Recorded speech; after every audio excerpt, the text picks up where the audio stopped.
Hello friends, नमस्कार। स्वागत है आप सभी का एजुकेशन मंत्रा में। देखिए, हमारे द्वारा समय समय पर विभिन्न प्रकार की आपको जानकारियां उपलब्ध करवाई गई, जिसमें से लगातार नए नए केसों के बारे में लगातार बताया गया। तो ऐसे में क्या है कि अब एक स्टेटमेंट आया है जो बहुत तेज़ी के साथ वायरल किया जा रहा है और पसंद भी किया जा रहा है, और इसमें बहुत ज़्यादा सच्चाई भी छिपी हुई है। ये स्टेटमेंट है न्यूज़ 18 के एडिटर इन चीफ रह चुके अमिताभ अग्निहोत्री जी की। एक चर्चित जो है एडिटर इन चीफ हैं और इस समय पर ये R9 टीवी के हैं। तो इनके द्वारा कहा गया है कि कोरोना की वैक्सीन खोजने से कहीं मुश्किल है बिना केस यूपी में भर्ती का पूरा होना। तो इस पर भी चर्चा करेंगे। और 69,000 शिक्षक भर्ती में केसों का अंबार लगा है, इस पर भी चर्चा करेंगे। तो सबसे पहले इनका मैसेज देख लेते हैं। देख सकते हैं अमिताभ जी का ये मैसेज है कि कोरोना की वैक्सीन खोजने से ज़्यादा मुश्किल है उत्तर प्रदेश में बिना लंबी मुकदमेबाजी के कोई सरकारी भर्ती पूरी करा पाना। जी हाँ, एकदम से कड़वी सच्चाई है, एकदम से सही स्टेटमेंट है। 69,000 में तो ये पूर्णतः लागू होता है, क्योंकि कोरोना की वैक्सीन खोजने से कहीं ज़्यादा मुश्किल टास्क है उत्तर प्रदेश में बिना लंबी मुकदमेबाजी। अब लंबी मुकदमेबाजी हो ही रही है, कम से कम 1.5 साल से मुकदमेबाजी ही हो रही है और भर्ती अभी तक पूरी नहीं हो पाई है। तो कुल मिलाकर मुश्किल हालात हैं, और इस दरमियान जो भर्ती प्रक्रिया है एक तरीके से वो ठंडे बस्ते में जा चुकी है, क्योंकि 14 जुलाई तक कुछ होने की उम्मीदें बहुत कम ही हैं। क्योंकि केस की जब तक सुनवाई नहीं होगी सुप्रीम कोर्ट में, तब तक शायद ही कोई स्टेप लिया जाए जो कि भर्ती प्रक्रिया को पूर्ण करने का मार्ग प्रशस्त कर सके।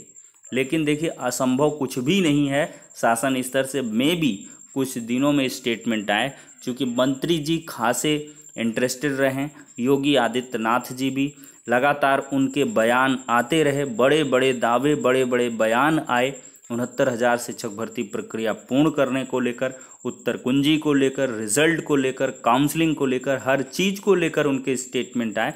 लेकिन मंत्री जी के कुछ दिनों से इधर स्टेटमेंट देखने के लिए नहीं मिल रहे हैं। तो देखते हैं आगे आने वाले समय में उनके द्वारा क्या कुछ कहा जाता है। लेकिन फिलहाल 69,000 शिक्षक भर्ती में केसों का अंबार जो लगा हुआ है उस पर एक नज़र डाल लेते हैं। सबसे पहले तो देखेंगे, पहला केस है शिक्षा मित्र कट ऑफ।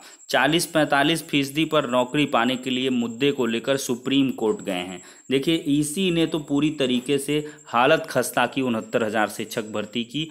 क्वालिफाइंग मार्क्स प्रकरण 40-45 हो कि 60-65 हो, सिंगल बेंच गया मामला, वहाँ से शिक्षा मित्र जीते। फिर इसके बाद डिवीज़न बेंच गया, बीएड बीटीसी जीते। फिर इसके बाद सुप्रीम कोर्ट गया। फिर वहाँ से कहीं ना कहीं आंशिक रूप से शिक्षा मित्रों की जीत कही जाएगी, क्योंकि भर्ती प्रक्रिया पर स्थगनादेश अपरोक्ष रूप से आ गया। एक ऐसा आदेश आया 37,000 पदों को रिजर्व करके भर्ती प्रक्रिया को पूर्ण करना, जो कि बेहद मुश्किल है और एक असंभव सा कार्य है, क्योंकि 37,000 पदों को कैसे होल्ड करके भर्ती प्रक्रिया को पूरा किया जा सकता है। एक परीक्षा में 2 प्रकार के मानक लगाना बहुत ही असंभव सा कार्य है, तो इस वजह से मुश्किलें बढ़ी। तो ये मुद्दा अभी तक सॉल्व होने का नाम नहीं ले रहा है। 14 जुलाई इसकी नेक्स्ट डेट ऑफ हियरिंग लगी है। 14 जुलाई को मॉडिफिकेशन ऑफ ऑर्डर से संबंधित समस्त जो टैग्ड याचिकाएं हैं सभी की सुनवाई यहाँ पर संभव है। दूसरा सबसे अहम और सबसे शार्पनिंग मुद्दा रहा है उत्तर कुंजी का, जिसने कि काउंसलिंग को भी ठप्प कर दिया। काउंसलिंग काउंटर पर अभ्यर्थी खड़े रहे और उत्तर कुंजी का डिवीजन बेंच का जो सिंगल बेंच का आदेश है उसने जो है यहाँ पर उलटफेर मचा दी।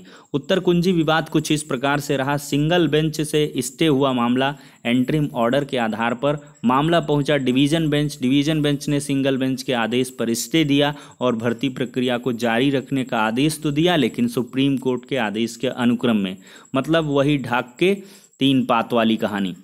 तो फिर इसके बाद देखिए, 4 प्रश्नों में विवादित उत्तर दिए जाने की वजह से अभ्यर्थी कोर्ट पहुंचे, भर्ती पर स्टे हुआ। अब मामला सुप्रीम कोर्ट पहुंच गया है और जो इसकी नेक्स्ट डेट ऑफ हियरिंग है वो 6 जुलाई की लगा दी गई। अब 6 जुलाई को देखेंगे क्या कुछ होगा।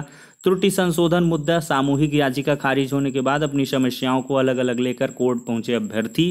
त्रुटि संशोधन में किसी को यहाँ पर जो है किसी को राहत मिली है, किसी को राहत नहीं भी मिली। विभिन्न प्रकार के कई याचिकाओं में कई अलग अलग प्रकार के ऑर्डर आए हैं, तो उनको आप देख भी सकते हैं। किसी के OMR त्रुटि में जज साहब ने साफ साफ मना किया, तो अंकीय त्रुटियों में भी संशोधन पर विचार के लिए और माइन्यूट सी त्रुटियों पर भी कई सारे केस हुए और उन पर अलग अलग ऑर्डर भी आए। देखिए, जनरल OBC का मुद्दा यानी कि MRC लागू होने पर विवाद को लेकर लोहा सिंह याचिका की जो याचिका है उसकी जुलाई में अब सुनवाई होगी। ये सारा का सारा मैटर भी काफ़ी जो है प्रभाव में रहा। EWS मुद्दा, ये 10% इकोनॉमिकली वीकर सेक्शन को रिजर्वेशन से लेकर नया केस था, इसकी सुनवाई भी जुलाई में हुई और इसके बाद होगी, जुलाई में केस लगा। छठवां अगर केस की बात करें तो 20% महिलाओं का आरक्षण, इसको लेकर भी काउंटर रिप्लाई मांगा गया है। 2 हफ्ते में जवाब, जुलाई में ये मैटर लगा हुआ है। 4% PH आरक्षण का मामला, ये भी जुलाई के लिए लगा हुआ है। इसमें चूंकि PH आरक्षण 3% दिया गया है और दावा है कि 4% मिलना चाहिए, इसका भी 7वां केस। 8वां केस BTC 2015 बैच को बाहर करने की मांग, यानी कि कट ऑफ डेट मुद्दा दोनों एक ही कर लें, तो ये केस फाइनलाइज हो गया। कट ऑफ डेट 22 दिसंबर 2018 रखी गई। कुल मिला के ये फाइनल हो गया। NOC मुद्दा, सिंगल बेंच ने NOC पर जो है निर्णय करने के लिए कह दिया कि BSA स्तर से किसी भी प्रकार का ऐसा कोई नियम नहीं बेसिक शिक्षा विभाग में जिससे कि NOC पर जो है ना विचार किया जाए या NOC ना दी जाए, मतलब NOC दी जाएगी। पिटिशनर बेनिफिट मिला और अब जो है अभ्यर्थी इसी को चैलेंज करने के लिए डिवीज़न बेंच की तैयारी कर रहे हैं। ठीक है। 11वां मुद्दा है BTC को वेटेज दिए जाने की मांग।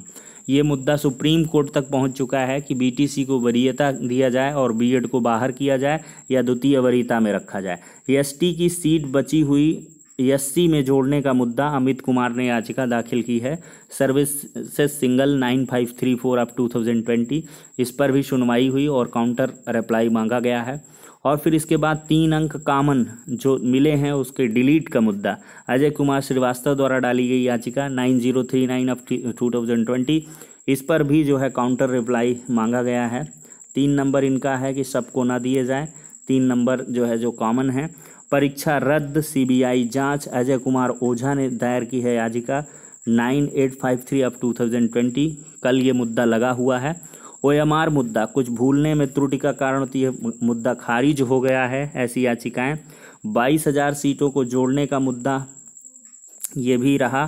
फर्जी अभ्यर्थियों को जांच कराने से संबंधित, देखिए अवैध भारांक को लेकर भी केस किया गया कि जो 25% भारांक दिया जा रहा है उस पर भी केस हुआ है, लेकिन इसकी सुनवाई नहीं हो पा रही।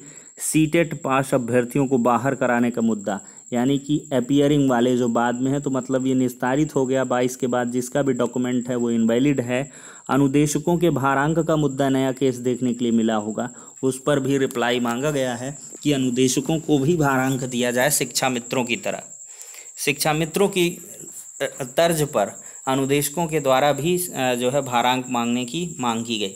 देखिए 37,339 शिक्षा मित्रों के पदों को सुरक्षित रखने का मुद्दा, इस पर जो है एक प्रकार से एप्लीकेशन दाखिल की गई और शिक्षा मित्रों को रिलीफ भी मिली अंततः, और 37,339 पदों को रिजर्व कर दिया गया, होल्ड कर दिया गया सुप्रीम कोर्ट से। B.Ed अभ्यर्थियों को बाहर करने का मुद्दा, सिंगल बेंच, डिवीज़न बेंच अब जाके सुप्रीम कोर्ट में। कट ऑफ लिस्ट को चैलेंज किया गया एक प्रकार से, लोहा सिंह वाली याचिका। एक दूसरी और याचिका, आरक्षित वर्ग को मिल रही छूट को चुनौती, ओवरलैपिंग प्रकरण इसको कहा जाएगा। ओवरलैपिंग प्रकरण पर भी आपको केस देखने के लिए मिले। तो इस प्रकार से लगभग देख सकते हैं कि एक गठजोड़ है, एक अंबार है केसों का, जिन पर कि लगातार कोई मुद्दा इसमें बचा ही नहीं है जिस पर केस ना हुआ हो, और एक प्रकार से सब मैटर्स की सुनवाई वो जुलाई में ही होगी। तो जुलाई बेहद महत्वपूर्ण रहने वाला है, लेकिन सबसे जो अहम है वो 14 जुलाई वाली सुनवाई है। 14 जुलाई को अगर मामला फाइनलाइज हो जाता है, हालांकि अब क्या होगा, लगातार केस को सुना जाएगा और निस्तारित किया जाएगा। तो उम्मीद है 14 जुलाई के बाद से 2-3 दिन में या 1-2 दिन में पूरी तरीके से हियरिंग करके पूरा केस फाइनलाइज करके भर्ती प्रक्रिया को प्रोसीड करने का आदेश दे दिया जाएगा, जिससे कि देखिए अगर भर्ती प्रक्रिया पूर्ण हो गई, एक बार अगर इसी में नियुक्ति पत्र मिल गया होता, जितने ये मुद्दे हैं तमाम प्रकार के, ये सब ठंडे बस्ते में चले जाते। देखिए जिला आवंटन को लेकर मुद्दा है, केस है, तमाम चल रहे हैं। अभी डिस्ट्रिक्ट अलॉटमेंट का 68,500 का देखिए चल रहा है, डिवीज़न बेंच वो पहुंच गया, जिसको एमआरसी को लागू किया वो चैलेंज्ड हो गया, फिर एक हौच पौच की कंडीशन जनरेट हुई। तो बहुत सारी जो है विसंगतियां आपको देखने के लिए मिल रही। एसटीएफ का प्रकरण अलग चल रहा है, तो अच्छी खासी विवादित भर्ती बन गई 69,000। ये देखिए कोई नई भर्ती नहीं, 68,500 में भी इसी प्रकार की विसंगतियां थी, इसी प्रकार के बहुत सारे केसेस थे, लेकिन इतने नहीं थे चूँकि जो पास आउट कैंडिडेट थे वो कम थे सीटों के सापेक्ष, तो उसमें बहुत सारे मुद्दे खुद ब खुद दब गए थे। लेकिन फिर भी देखिए एक बार नियुक्ति पत्र मिल जाएगा, विद्यालय ज्वाइन हो जाएगा, तो फिर बाकी लोग ठंडे पड़ जाते हैं, धीरे धीरे केसेस ठंडे पड़ जाते हैं और धीरे धीरे ख़त्म हो जाते हैं। तो कुल मिलाकर ये है मामला दोस्तों, जो एक प्रकार से जितने केसेस गतिमान हैं उनके बारे में बात की गई। और सबसे बड़ी जो स्टेटमेंट एक निकल के आया, वो बेहतर स्टेटमेंट, सही स्टेटमेंट है कि कोरोना वैक्सीन खोजने से कहीं मुश्किल है बिना केस लंबी मुकदमेबाजी की यूपी में शिक्षक भर्तियों को कंप्लीट करना। तो ठीक है दोस्तों, इस वीडियो सेशन में इतना ही। नेक्स्ट वीडियो मिलते हैं, तब तक के लिए शुक्रिया, धन्यवाद।